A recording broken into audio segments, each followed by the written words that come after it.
Šobrīd, kad finansiālā situācija daudziem ir pasliktinājusies, dzīvnieku ienākšana ģimenē nav viegls lēmums. Nenoliedzami tie ir papildus izdevumi. Mīlulim jāpērk gan pārtika, gan arī jāpotē pret slimībām.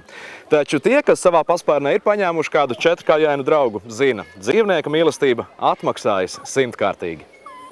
Veselība reiz ir tā joma, kur taupīt nedrīkst. Ja māc bāžas, ka kaut kas īsti nav kārtībā, labāk doties pie ārsta tūlīt, nevis cerēt, ka pāries pats no sevis. Tas pats attiecas arī uz dzīvniekiem. Taču viņi paši pie ārsta aiziet nevar, tālāk viņu veselība ir tikai un vienīgi saimnieku rokās. Pirms 15 gadiem viens no pirmajiem celmlaužiem veterinārijas jomā Latvijā bija dzīvnieku klīnika Mazobrāļu hospitālis. Tās dibinātāji bija tikko beiguši studijas un saskārās ar daudziem aktuālu problēmu, proti ar augstāko izglītību, bet bez pieredzes nav iespējams atrast darbu. Tāpēc tika pieņemts lēmums izveidot pašiem savu uzņēmumu. Sākotnēji nelielā klīnika tagad atrodas plašās telpās, kur suņiem un kaķiem paredzētas atsevišķas uzgaidāmās zāles, un piedāvāto medicīnisko pakalpojumu klāsts mīluļiem ir patiesi iespaidīgs. Starp citu, par veterinārārstiem šeit strādā klīnikas īpašnieku kādreizējie kursabiedri. Jāsaka paldies mūsu klientiem, kas arī tur izturēja ar mums 15 gadus tās neērtības, kurās mēs bijām, un faktiski tagad mēs esam skaistās, plašās, jaunās, lielās telpās. Un varam arī piedāvāt ļoti daudz dažādus pakalpojumus klienta ērtībām savu, lai viņiem vienkārši nebūtu jābrauc meklēt dažādi izmeklējumi vai uz vienu klīniku, vai uz otru, vai uz trešo klīniku. Faktiski nonākot pie mums dzīvnieks, var iziet izmeklēšanu pilnā apjomā, un pie šīs diagnozes mēs varam tikt ļoti ātri. Mazobrāļu hospitālī pieejama pilnībā digitalizēta vizuālā diagnostika, un ar tās palīdzību iegūtie attēli atpazīstami jebkurā pasaules medicīnas iestādē, kur lieto modernas digitālas iekārtas. Veterinārā ārstu darba vietas ir aprīkotas ar datoriem, kas pieslēgti centralizētai datu arhivācijas sistēmai. Tādēļ ļoti ātri iespējams saņemt visu informāciju par veiktajiem izmeklējumiem. Klīnikā iespējams veikt gan elektrokardiogrāfiju, sirds izmeklējumus, gan ultrasonogrāfiju, nekaitīgu un nesāpīgu diagnostikas procedūru, kurā attēlu iegūšanai lieto augstas frekvences skaņas viļņus. Patreiz klīnikā iegādāts Japānas firmas Sonosite Titan ultrasonogrāfijas aparāts, kas dod iespēju izmeklēt vēdera dobuma orgānus.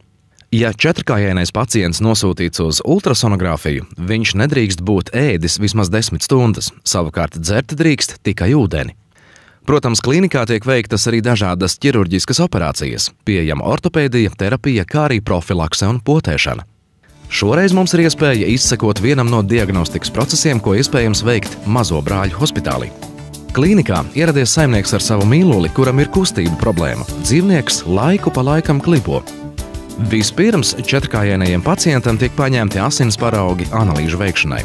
Tā kā dzīvnieks ir satraucies par notiekošo sev nepazīstamajā vietā, veterinārā ārsta lielākā māksla ir mācēt viņu nomierināt. Asins paraugi tiek nesti uz klīnikas laboratoriju, kurā veic nepieciešamās analīzes. Asins paraugs tiek ievietots analizatorā, kurā tiek ievadīta informācija par saimnieku un viņa mīluli un nospiesta testa sākšanas poga. Sistēma analizē iegūtos datus un ļauj veterinārā ārstam iegūt informāciju par dzīvnieka veselības stāvokli un iespējamām organisma saslimšanas diagnozēm. Šajā gadījumā pēc saņemtajiem analīžu rezultātiem ārsts konstatē, ka dzīvnieka veselības stāvoklis ir labs un visi rādītāji ir normas robežās. Tas nozīmē, ka dzīvniekam var veikt anestēziju, kas savukārt nepieciešama rentgenam. Kad iegūti rentgena uzņēmumi, ārsts tos rūpīgi apskata un salīdzina, kā arī ar datorprogrammas palīdzību veic mērījumus. Pēc tam viņš paaicina pie sevis dzīvnieku saimnieku, lai izskaidrotu to, kas redzams rentgena uzņēmumos, un kopīgi nolemtu, kā rīkoties tālāk. Veikt papildus analīzes vai uzsākt ārstēšanu. No brīža, kad saimnieks ar dzīvnieku ienāca klīnikā līdz mirklim, kad tapa skaidrs, kas mīlulim kaiš un kā viņu ārstēt, pagājusi tikai stunda. Tik ātri darboties iespējams pateicoties jaunākajām tehnoloģijām, kas pieejamas Mazobrāļu hospitālī. Viens no galvenajiem klīnikas likumiem – ja viens mediķis ir uzsācis ārstēt dzīvnieku, viņš ārstēšanu arī pabeidz. Tāpēc saimnieks vienmēr zina, pie kā griezties, ja viņam radušies jautājumi vai neskaidrības. Tā motivācija varbūt ir tā, ka tomēr mums arī gribās parādīt, arī, kad mums brauc ļoti daudz šeit ārzemju kolēģi un visi pārējie skatīties, kad arī mēs kaut ko varam. Ja?